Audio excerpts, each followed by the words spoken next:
राधे राधे दोस्तों, मैं दीपेंद्र सिंह आप सभी का एक बार फिर से राधे स्टडी हब में स्वागत करता हूं। जैसा कि हम लोग क्लास 10th के फिजिक्स और क्लास 12th के मैथ के वीडियो मैथ पढ़ रहे थे लगातार। आज हम लोग पढ़ने जा रहे हैं क्लास 11th की फिजिक्स। और इसको स्टार्ट करते हुए हम लोग आज पढ़ेंगे सबसे पहला चैप्टर।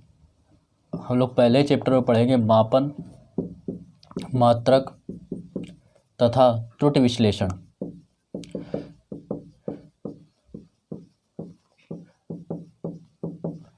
त्रुटि विश्लेषण के बारे में पढ़ेंगे। तो सबसे पहले देखते हैं इसमें कि भौतिक राशियां क्या होती हैं। भौतिक राशियों के बारे में समझेंगे। भौतिक राशियां,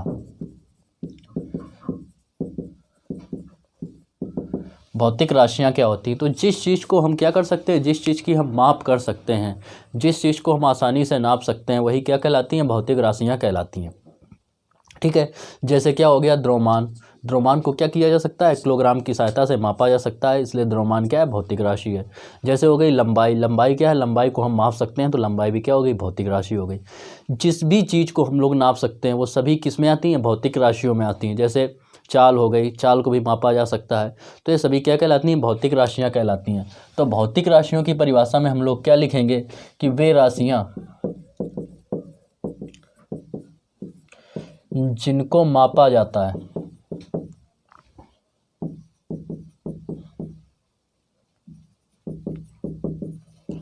जिनको मापा जाता है क्या कहलाती हैं? भौतिक राशियां कहलाती हैं। जिनको मापा जाता है वो सभी क्या कहलाती हैं? भौतिक राशियां कहलाती हैं। अब बात करते हैं भौतिक राशियों के प्रकार की। तो भौतिक राशियां कितने प्रकार की होती हैं? तो भौतिक राशियां होती हैं 3 प्रकार की। सबसे पहले बात करते हैं मूल राशियों की। मूल राशियां। दूसरे पे आता है व्युत्पन्न राशि, व्युत्पन्न राशियां। और तीसरे की बात करें तो आता है पूरक राशियां।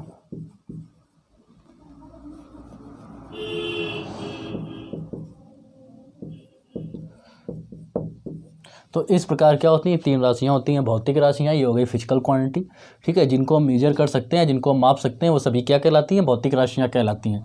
अब बात करते हैं भौतिक राशियों के प्रकार की। तो भौतिक राशियां कितने प्रकार की? भौतिक राशियां जो होती हैं वो होती हैं 3 प्रकार की। मूल राशियां, व्युत्पन्न राशियां तथा पूरक राशियां।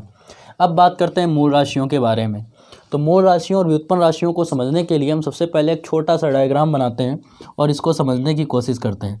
ध्यान से समझेंगे आप लोग। आर्ट ज़्यादा अच्छी नहीं है, फिर भी आप लोग समझने की कोशिश करेंगे। ये समझ में आ रहा होगा क्या है? पेड़ है। ये पेड़ है, हम जानते हैं। और ये इसकी क्या हो गई? जड़ हो गई। ये ऊपर का भाग हो गया। यदि इसको पेड़ को काट दिया जाए, पेड़ को काट दिया जाए और इन दोनों को अलग कर दिया जाए, तो ये जो ऊपर का भाग आया है, इसका जो जन्म हुआ है पूरे पौधे का, वो कहाँ से हुआ है? जड़ से हुआ है, ना कि जड़ का इससे। तो ये जो जड़ है, बस ये समझ लो क्या है? मूल राशि है। और ये जो है वो क्या है? व्युत्पन्न राशि है। जड़ जो है वो किसी पे निर्भर नहीं करती, ये पूर्णतः स्वतंत्र होती है। जबकि ये जो पूरा पौधा है वो किस पे निर्भर है? इस जड़ पे निर्भर है। सेम यही तरीका है कि मूल राशियाँ जो होती हैं वो किसी पे, जड़ की तरह किसी पे निर्भर नहीं करती हैं। जबकि व्युत्पन्न राशियाँ जो होती हैं वो किस पे निर्भर करती हैं? जड़ पे, मतलब मूल राशियों पे। बस इसी डायग्राम को ध्यान में रखते हुए हम लोग समझेंगे कि मूल राशियाँ क्या होती हैं। वे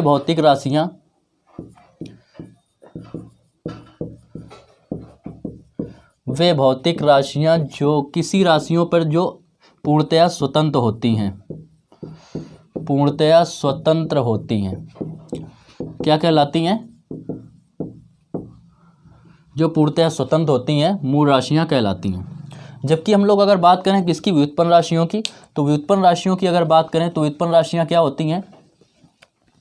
व्युत्पन्न राशियों की बात करें तो वे भौतिक राशियां जो किस पे निर्भर करती हैं? वे भौतिक राशियां जो मूल राशियों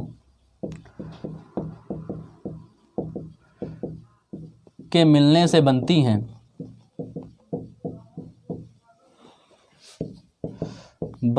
क्या कहलाती हैं? वे भौतिक राशियां जो मूल राशियों के मिलने से बनती हैं, व्युत्पन्न राशियां कहलाती हैं। ये बात हो गई किसकी? व्युत्पन्न राशियों। तो इस प्रकार बात हो गई किसकी? व्युत्पन्न राशियों की। तो ये बात हो गई मूल राशियों और व्युत्पन्न राशियों की। अब देखते हैं मूल राशियां होती कितनी हैं। तो मूल राशियां टोटल कितनी हैं? मूल राशियाँ जो हैं वो मूल राशियाँ जो होती हैं वो टोटल जो होती हैं वो होती हैं 7। मूल राशियाँ 7 होती हैं। कौन कौन सी होती हैं देखते हैं कौन कौन सी होती हैं। कौन कौन सी होती हैं तो एक सबसे पहले बात करते हैं लंबाई। तो पहली होती है लंबाई। लंबाई को हम लोग दूरी भी बोल देते हैं। दूसरी जो होती है वो होती है द्रव्यमान, ये द्रव्यमान हो गया। तीसरी जो होती है वो होती है समय। चौथी जो होती है 4th नंबर वो होती है ताप। 5 नंबर जो होती है वो होती है वैद्युत धारा।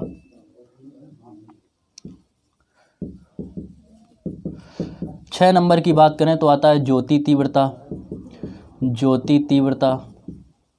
और 7 नंबर की बात करें तो आता है पदार्थ की मात्रा। तो इस प्रकार जो होती हैं ये कितनी होती हैं 7 होती हैं। लंबाई, द्रव्यमान, समय, ताप, वैद्युत धारा, ज्योति तीव्रता और पदार्थ की मात्रा। ये बात हो गई किसकी, मूल राशियों की। अब इसके बाद बात करते हैं मूल राशियों के बाद व्युत्पन्न राशियों की। कि अगर बात करें व्युत्पन्न राशियों की, व्युत्पन्न राशियाँ कितनी होती हैं तो व्युत्पन्न राशियाँ जो होती हैं उनके अगर उदाहरण की बात करें हम लोग तो देखते हैं कि जैसे बात हो गई क्षेत्रफल की। तो जो क्षेत्रफल होता है वो होता है क्या, लंबाई इंटू चौड़ाई। और हमें पता है कि लंबाई क्या है, एक प्रकार की दूरी है। चौड़ाई भी एक प्रकार की क्या होती है, दूरी होती है। जैसे ये अगर कोई दिया गया है तो ये भी क्या है, दूरी है। ये भी क्या है, दूरी है। ये हो गई लंबाई, ये हो गई चौड़ाई। तो इस प्रकार जो ये लंबाई और चौड़ाई है वो क्या है, मूल राशियाँ, क्योंकि दूरी क्या होती है, मूल राशि होती है। तो ये हो गई मूल राशियाँ। और दो मूल राशियों से मिलकर जो बनेगा वो क्या कहलाएगा, व्युत्पन्न राशियाँ।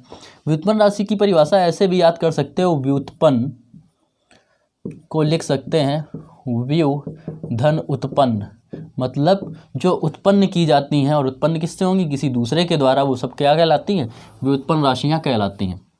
क्षेत्रफल की बात करें अगर आयतन की, तो आयतन बराबर होता है लंबाई गुणा चौड़ाई इंटू ऊंचाई।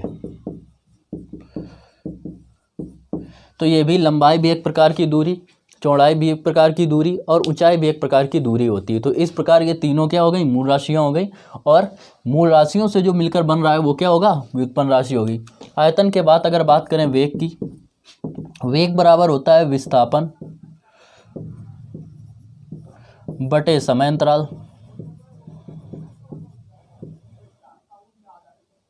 समय अंतराल और विस्थापन बटे समय अंतराल। विस्थापन मतलब न्यूनतम दूरी, किन्हीं दो स्थानों के बीच की न्यूनतम दूरी को विस्थापन कहते हैं। समय जानते हैं, तो ये भी हो गई दूरी, ये भी दूरी हो गई। दो मूल राशियों से मिलकर जो बनी वो क्या कहलाएगी, व्युत्पन्न राशि। चाल की बात करें तो चाल बराबर होता है दूरी बटे समय। तो हमें पता है कि दूरी क्या है, मूल राशि है, समय भी क्या है, मूल राशि है। इस प्रकार अगर हम त्वरण की बात करें, त्वरण बराबर होता है चाल बटे वेग परिवर्तन बटे समय अंतराल। वेग परिवर्तन बटे समय अंतराल। तो इस प्रकार जो हमारा ये भी होगा वो कैसी राशि होगी, क्योंकि वेग तो हमें पता ही था कि व्युत्पन्न राशि थी, और वो कैसे बनी थी, मूल राशियों के संयोग से। और ये समय अंतराल जो होता है, समय, वो कैसा होता है, व्युत्पन्न राशि होती है। तो ये भी क्या हो गई, व्युत्पन्न राशि हो गई। इस प्रकार इनकी संख्या कोई सीमित नहीं होती है, हजारों होती हैं। जब विमाओं के बारे में पढ़ाएंगे तो इनके बारे में और डिटेल से बताएंगे, इनके मात्रक, विमा, फार्मूला कैसे बने। अभी केवल ये नॉर्मल एग्जाम्पल में समझते रहिए आप लोग। उम्मीद करते हैं आप सभी को बहुत अच्छे से समझ में आ रहा होगा। इसके बाद बात करते हैं पूरक राशियों की। अगर हम बात करें किसकी, पूरक राशियों की, पूरक राशियाँ। तो देखते हैं पूरक राशियों में, तो पूरक राशियाँ जो होती हैं वो केवल दो होती हैं। एक होती है कोण और दूसरी होती है घन कोण। तो कोण तथा घन कोण को ही क्या कहते हैं, पूरक राशियाँ कहते हैं। तो इसकी परिभाषा कैसे लिख लेंगे, कोण तथा घन कोण को पूरक राशियाँ कहते हैं। बात समझ में आ गई। तो इस प्रकार हमारी तीनों राशियाँ कंप्लीट हो गई। सबसे पहले क्या बताया कि भौतिक राशियाँ क्या होती हैं। तो भौतिक राशियाँ क्या होती हैं, वे राशियाँ जिनको मापा जा सकता है या जिनकी माप की जा सकती है या माप संभव होती है, क्या कहलाती हैं, मूल भौतिक राशियाँ कहलाती हैं। भौतिक राशियाँ कितनी होती हैं, तो भौतिक राशियाँ कितनी होती हैं भैया, भौतिक राशियाँ होती हैं 3। कौन कौन सी? मूल राशि, व्युत्पन्न राशि और कौन सी? पूरक राशि। मूल राशियों के बारे में पढ़ा कि मूल राशियाँ वे भौतिक राशियाँ जो क्या करती हैं, किसी अन्य राशियों पर निर्भर नहीं करती हैं, पूर्णतः स्वतंत्र होती हैं, वो कहलाती हैं मूल राशियाँ। इसके बाद व्युत्पन्न राशियों की बात की तो व्युत्पन्न राशियाँ वे भौतिक राशियाँ जो क्या होती हैं, मूल राशियों से मिलकर बनी होती हैं। पेड़ वाला और जड़ वाला एग्जाम्पल बताया था, तना और जड़ का। इसके बाद पूरक राशियों की बात की तो पूरक राशियाँ कितनी होती हैं? पूरक राशियाँ 2 होती हैं। कौन कौन सी? कोण और घनकोण, और इन्हीं को क्या कहते हैं? पूरक राशियाँ कहते हैं। इसके बाद बात करते हैं मात्रक की। तो मात्रक क्या होता है? तो मात्रक सभी लोगों को पता है। अगर हम लोग कोई चीज़ लेने जाते हैं, जैसे चीनी लेने गए, तो उसके लिए हम बताते हैं कि हमें 2 किलो दे दो, 3 किलो दे दो या 1 किलो दे दो। तो वो क्या करते हैं, एक छोटा सा एक क्या लेते हैं, एक उपकरण एक तरफ क्या करते हैं, हम जो पहले होते थे तराजू, तो उसमें एक तरफ एक छोटा सा क्या रखते थे, बाँट रख देते थे, और दूसरी तरफ चीनी को रख के तौल देते थे। तो वो जो था बाँट, उसी को क्या बोलते हैं, उसकी राशि हो गई, उसका क्या हो गया, मात्रक हो गया। जैसे लंबाई होता है, लंबाई को क्या करते हैं, एक मीटर से तुलना करते हैं, एक मीटर रख देते हैं और इस प्रकार रखते हैं और उस पैमाने से तुलना करते हैं, उसी पैमाने को क्या कहते हैं, उसका मात्रक बन जाता है उस भौतिक राशि का। मतलब क्या हुआ कि किसी भौतिक राशि के एक निश्चित परिमाण को क्या किया गया, किसी भौतिक राशि के एक निश्चित परिमाण को ले लिया गया। वो बाँट जो होता है वो क्या होता है, निश्चित होता है, कहीं भी लेंगे वो क्या होगा, निश्चित होगा। तो किसी भौतिक राशि के एक निश्चित परिमाण को मानक मान लिया जाता है और उसे कोई नाम दे दिया जाता है, जिसे क्या कहते हैं, उस राशि का मात्रक कहते हैं। क्या किया जाता है, किसी भौतिक राशि को परिभाषा में क्या लिखेंगे, किसी भौतिक राशि के निश्चित परिमाण को मानक मानकर उसे कोई नाम दे दिया जाता है, जिसे उस भौतिक राशि का मात्रक कहते हैं। अब बात की जाए तो मात्रक होते कितने हैं, तो मात्रक के प्रकार, तो जिस प्रकार 3 प्रकार की राशियां थीं उसी प्रकार 3 प्रकार के मात्रक हैं। जैसे पहला मात्रक हो जाएगा मूल मात्रक, दूसरा क्या होता है, व्युत्पन्न मात्रक, और तीसरा क्या हो जाएगा, पूरक मात्रक। अब मूल राशियां कितनी थी, 7 थी। जब मूल राशियां 7 थी तो मूल मात्रक भी कितने हो जाएंगे, 7 हो जाएंगे। मूल राशियां जितनी उतने हैं उनके मात्रक। तो एक तरफ हम लिख लेते हैं मूल राशियां,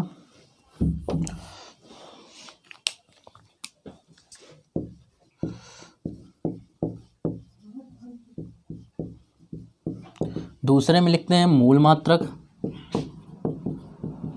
और इसके बाद इसका लिख लेते हैं प्रतीक, इसको काहे से प्रदर्शित करते हैं। तो बात करते हैं मूल राशियों की। तो मूल राशियां कितनी होती हैं, 7 होती हैं। कौन कौन सी होती हैं, एक होती है लंबाई, द्रव्यमान, समय, ताप, वैद्युत धारा, ज्योति तीव्रता और पदार्थ की मात्रा। तो लंबाई की बात करें तो लंबाई जो होती है, लंबाई का मात्रक होता है क्या, मीटर। द्रव्यमान का मात्रक सभी को पता होगा क्या होता है, किलोग्राम। समय का मात्रक सभी को पता होगा क्या होता है, सेकंड। ताप का मात्रक सभी को पता होगा क्या होता है, केल्विन। वैद्युत धारा का मात्रक क्या होता है, एम्पियर। ज्योति तीव्रता का मात्रक होता है कैंडिला, और पदार्थ की मात्रा का मात्रक होता है मोल। तो इस प्रकार ये मूल राशियां हो गई, ये उनके मात्रक हो गए। प्रतीक की बात करें तो मीटर को हमें पता है, लंबाई के मात्रक को एम से लिखते हैं। किलोग्राम को किससे लिखते हैं, केजी से लिखते हैं। समय की बात करते हैं सेकंड की, तो सेकंड को लिखते हैं सेकंड से, ठीक है। केल्विन की बात करें लिखते हैं के से। एम्पियर की बात करें लिखते हैं ए से। कैंडिला की बात करें तो सी डी से लिखते हैं, और मोल को लिखते हैं एम ओ एल। तो इस प्रकार ये मूल राशियाँ हो गई, उनके मूल मात्रक हो गए, और ये क्या हो गए, प्रतीक उनके।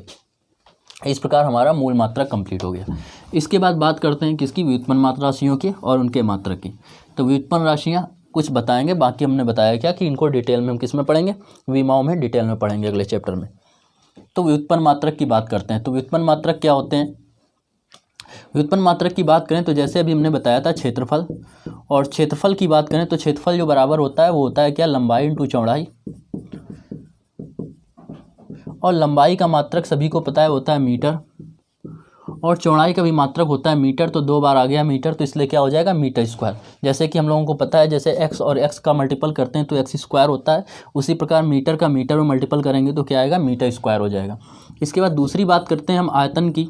तो आयतन की जब बात करें तो आयतन बराबर जो होता है वो होता है लंबाई गुणा चौड़ाई इंटू ऊंचाई, लंबाई चौड़ाई इंटू ऊंचाई। अब लंबाई का मात्रक मीटर, चौड़ाई का मात्रक मीटर, ऊंचाई का मात्रक मीटर, तीनों मीटर हो गए, तो इस प्रकार इसका मात्रक क्या हो गया, मीटर क्यूब। इसके बाद 3 नंबर की बात करें चाल की, तो चाल बराबर होता है दूरी बटे समय। अगर दूरी की बात करें तो दूरी का मात्रक होता है मीटर और समय का मात्रक होता है सेकंड। तो ये आ गया मीटर और प्रति, ये समय का मात्रक सेकंड हो गया, तो मीटर प्रति सेकंड। इस प्रकार एकाएक आ गया, चाल का मात्रक आ गया। इसके बाद 5 में बात करते हैं वेग की। तो वेग बराबर जो होता है वो होता है क्या, वेग परिवर्तन विस्थापन बटे समय अंतराल, विस्थापन बटे समय अंतराल।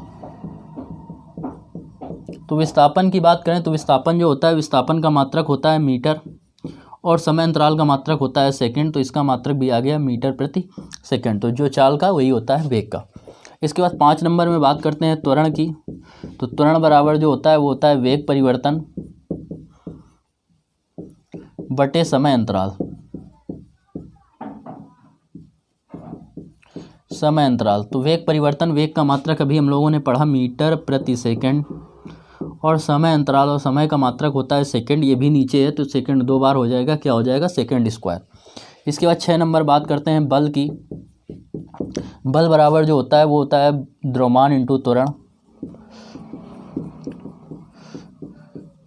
अब जो द्रव्यमान का मात्रक होता है वो पता है क्या होता है, किलोग्राम।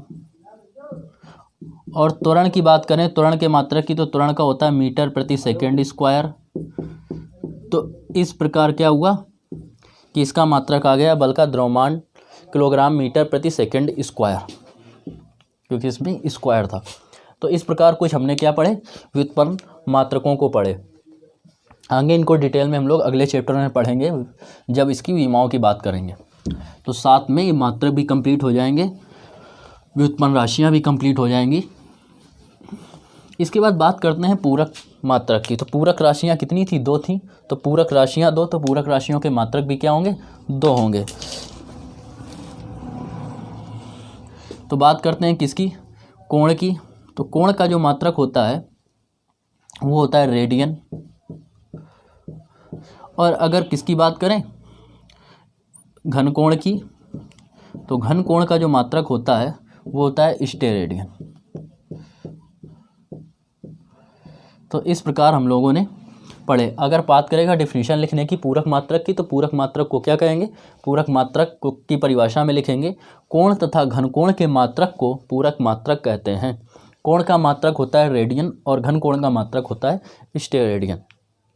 इस प्रकार आज हम लोगों ने पढ़ा भौतिक राशि के बारे में, उनके प्रकार के बारे में, मात्रक के बारे में और उनके बारे में, मात्रक के प्रकार के बारे में।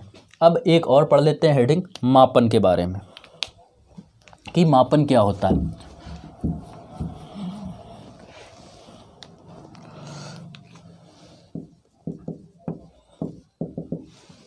तो मापन का काम क्या होता है, जैसे किसी चीज़ को मापना है तो मापने के लिए हम लोग क्या करते हैं, किसी चीज़ को मापने के लिए कि जैसे कोई द्रव्यमान दिया गया है तो 1 किलो का बाँट इस तरफ रखते हैं, दूसरी तरफ क्या रखते हैं, जिस वस्तु को हमें तौलना है उसको रख देते हैं और आसानी से उसकी क्या कर सकते हैं, माप कर लेते हैं। मतलब जैसे में लंबाई नापना है तो लंबाई, जैसे किसी चीज़ की लंबाई नापना है तो क्या करते हैं, एक कोने में एक फीता का एक सिरा रखते हैं और दूसरे सिरे पे उसको ले जाते हैं और माप के बता देते हैं कि ये कितने मीटर है या कितने सेंटीमीटर है। जिस प्रकार लंबाई की माप करनी होती है आसानी से हम लोग ज्ञात कर लेते हैं। तो मतलब क्या हो रहा है कि उस मात्रक से, उस भौतिक राशि को किससे तुलना करना है, उसके मात्रक से, क्योंकि किलोग्राम क्या था, उसका मात्रक था द्रव्यमान का, मीटर क्या था, लंबाई का मात्रक था। तो मतलब क्या हो गया, किसी भी भौतिक राशि को उसके मात्रक से तुलना करना ही क्या कहलाता है, मापन कहलाता है। ध्यान से सुनेंगे डेफिनेशन, किसी भी भौतिक राशि को उसके मात्रक से तुलना करना ही क्या कहलाता है, मापन कहलाता है। ठीक है, आज के लिए इतना ही, फिर नेक्स्ट वीडियो मिलेंगे, तब तक के लिए bye bye, take care, Radhe Radhe.